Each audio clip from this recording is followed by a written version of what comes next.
Hello everyone, welcome back to my YouTube channel Ambhoj GS academy. आज हम लोग class 10 के सिविक्स का पांचवा चैप्टर और आखिरी चैप्टर पढ़ने वाले हैं। लिखा हुआ है आउटकम ऑफ डेमोक्रेसी। आप लोगों को पता होगा कि ये जो सेशन चलाया गया था इसलिए चलाया गया था कि एक रैपिड रिवीजन के लिए क्रैश कोर्स है पॉलिटिकल साइंस का, जिसमें हम लोग पॉलिटिकल साइंस को लगभग आज खत्म कर देंगे और इसमें आप लोग इसके बाकी जितने भी लेक्चर्स हैं आप लोग प्लेलिस्ट में जाकर के देख लीजिएगा, विजिट करके सारे के सारे अच्छे तरीके से डिस्क्राइब किए गए हैं। जो भी आप लोगों को डाउट्स होगा वो कमेंट में जाकर के आप पूछ सकते हैं। आपके सॉल्यूशन के लिए हमेशा हम तत्पर रहेंगे और कोशिश करेंगे कि आपको कोई भी प्रॉब्लम ना हो। इसको आप लोग रिवीजन करके जाइएगा। पेपर में आप लोगों को बहुत ज़्यादा बूस्ट नॉलेज करने की कोशिश करेगा और आपके नंबर को इंक्रीमेंट करेगा, ठीक, जिससे आपके परसेंटेज बढ़ेंगे। ठीक है, तो पहला हम लोग लास्ट चैप्टर अब हम लोग पढ़ लेते हैं, आउटकम ऑफ डेमोक्रेसी। सबसे पहले जान लेते हैं डेमोक्रेसी क्या होता है, फिर डेमोक्रेसी के आउटकम जानेंगे। ठीक, तो पहले जान लेते हैं डेमोक्रेसी। डेमोक्रेसी का मतलब होता है, जिसको बोलते हैं हम लोग साधारण भाषा में गणतंत्र, यही बोलते हैं, गणतंत्र बोलते हैं। तो गणतंत्र या फिर कहेंगे इसको जनतंत्र कहेंगे। आप समझते हैं ध्यान से, जनतंत्र का मतलब क्या होता है। जनतंत्र मतलब होता है जनता, यहाँ से, ठीक, और तंत्र का मतलब होता है शासन। तो जहां पर जनता के द्वारा शासन किया जाता है उसको बोलते हैं डेमोक्रेटिक। समझ में आ गया ना, इस तरीके से होता है। तो जहां जनता, आम जनता का शासन शुरू होता है उसको बोलते हैं जनतंत्र। और आम जनता का शासन किस प्रकार से होता है कि जहां पर आम जनता के द्वारा इलेक्शन के माध्यम से गवर्नमेंट को चुना जाता है। ठीक, इलेक्शन के माध्यम से गवर्नमेंट को चुना जाता है, उसको बोलते हैं डेमोक्रेटिक कंट्री। तो हमारा देश जो है पूरे विश्व का सबसे बड़ा डेमोक्रेटिक कंट्री है, क्योंकि यहाँ पर सबसे ज्यादा लोग रहते हैं और सबसे ज्यादा लोग अगर रहते हैं तो सबसे ज्यादा लोग वोट कर रहे होंगे। तो इसका मतलब होता है वर्ल्ड की बिगेस्ट डेमोक्रेसी जो है वो कौन सी है, इंडिया है। पूरी बात समझ में आ गई है। इसके अलावा अगर बात करें तो चाइना को भी सोच रहे होंगे कि सबसे ज्यादा पॉपुलेशन चाइना की है, लेकिन मैं आपको बता दूं वहां पर वन पार्टी रूल होता है। आप पिछले कक्षा में आप पढ़ सकते हैं, जो हमने प्लेलिस्ट में डाली हुई है, कि वहां पर यह चीज है कि वहां पर सिंगल पार्टी रूल करती है। इसका मतलब वहां पर इलेक्शन का कोई पर्पज नहीं होता है। तो इसका तात्पर्य हुआ तो वहां पर आम जनता का रूल नहीं चलता है। लेकिन यहाँ पर क्या होता है कि आपको पहले वोट देना पड़ेगा। आम जनता वोट करती है, जिस पार्टी को सबसे ज्यादा वोट मिलता है वो पार्टी क्या करती है, इलेक्शन जीतती है। ठीक, सॉरी। तो यहाँ पर इस तरीके से दिया हुआ है कि इसी के बारे में कि लोकतंत्र यही चीज होता है जहां पर आम जनता की सरकार बनाई जाती है। आम जनता के द्वारा चुन करके, सोच करके, समझ करके, अच्छे से विचार विमर्श करके एक सरकार को गठन करती है कि नहीं, हमको इन्हीं को वोट देना है, ये हमारे देश के लिए फायदेमंद होगी, हमारे लिए फायदेमंद होगी, हमारे देश का विकास करेंगे। ठीक, तो उनको आप ये सोच करके वोट देते हैं। इसी को बोला जाता है डेमोक्रेटिक कंट्री। तो इसमें यही चीज लिखा हुआ है। पहला लिखा है कि हाउ डू वी एक्सेस, लिखा है डेमोक्रेसी आउटकम। ठीक है, लोकतंत्र में परिणामों का आकलन करना। समझते हैं ध्यान से, इसका मतलब क्या होता है कि लोकतंत्र में किस तरीके से आपने जो लोकतांत्रिक कोई देश है उसमें उसका परिणाम क्या हो रहा है, उसका आकलन किस प्रकार से करेंगे कि लोकतांत्रिक देश जो है अच्छे तरीके से वो परफॉर्म कर रहा है या नहीं कर रहा है, उसका फैसला क्या होगा, या फिर उसका जो है जैसे कहते हैं ना कि उसका कंक्लूजन क्या आ रहा है, निष्कर्ष क्या आ रहा है, इसके बारे में दिया हुआ है कि आप निष्कर्ष इसका निकालेंगे तो कैसे पता चलेगा।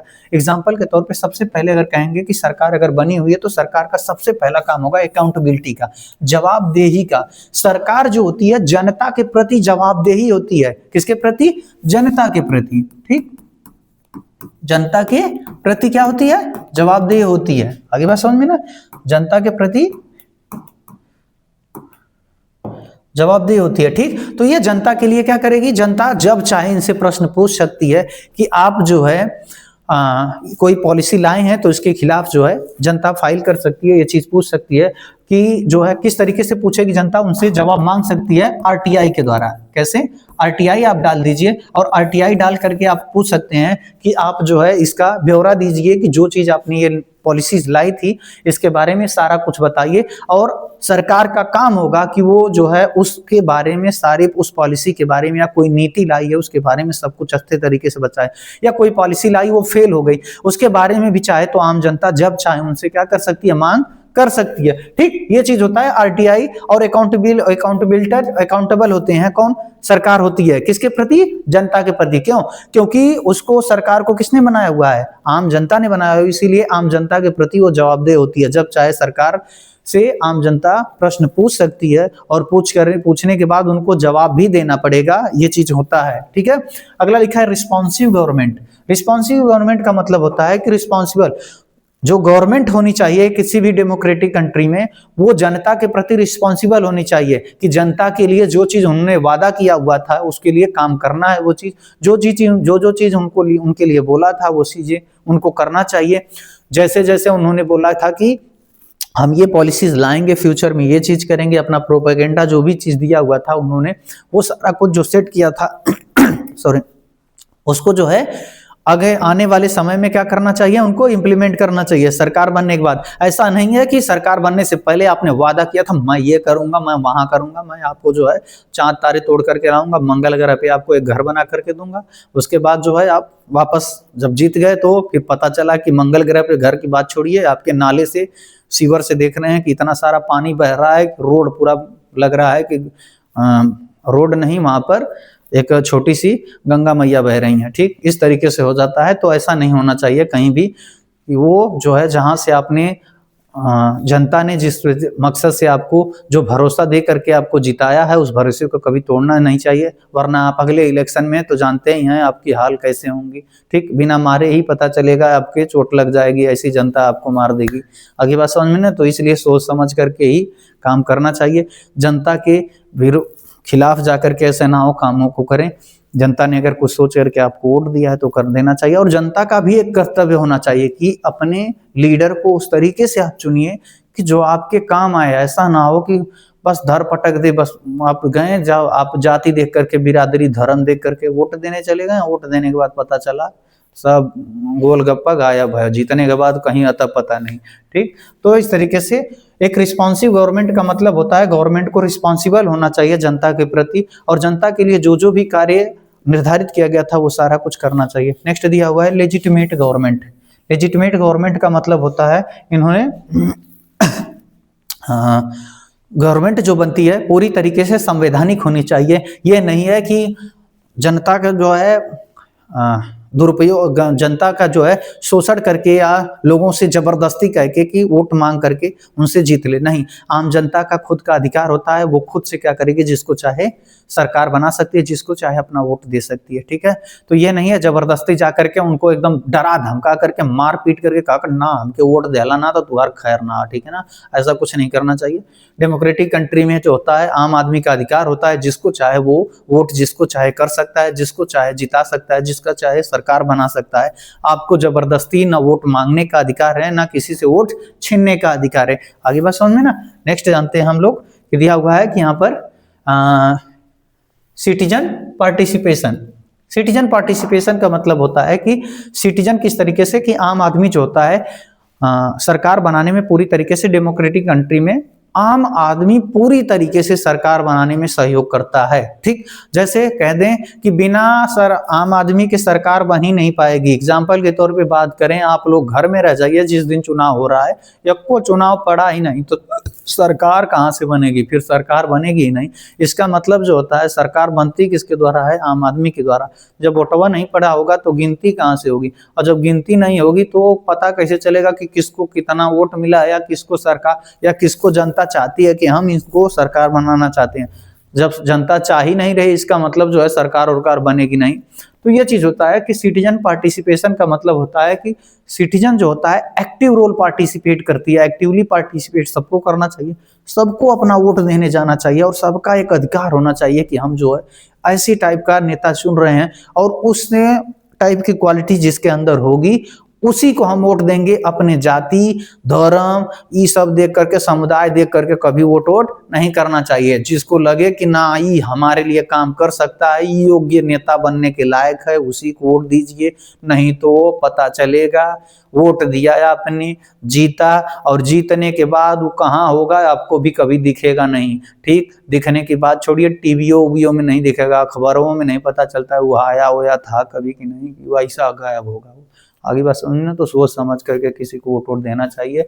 लिखा हुआ है इंक्रीजिंग इन डिमांड। ठीक, इंक्रीजिंग इन डिमांड का मतलब होता है कि आम जनता जो होती है साल दर साल हर तरीके से क्या करती है, अपनी डिमांड को बढ़ाती रहती है अपने डेवलपमेंट के अनुसार या अपनी ज़रूरतों के अनुसार। जैसे एग्जांपल के तौर पे पहली बार अगर जनता ने किसी से ओवरब्रिज मांगा था तो अगली बार आम जनता कहेगी नहीं, अब हमको यहाँ पर क्या चाहिए, ओवरब्रिज ना होकर के एक इसके अलावा मेट्रो स्टेशन चाहिए। अगली बार आया तो पता चले मेट्रो स्टेशन के बदले अब कह देगी कि यहाँ पर हवाई जहाज उतारने के लिए एक एयरपोर्ट बनवाइए, एयरपोर्ट के साथ साथ। तो इस तरीके से अलग अलग टाइम पे अलग अलग जनता की डिमांड बढ़ती रहती है और इसमें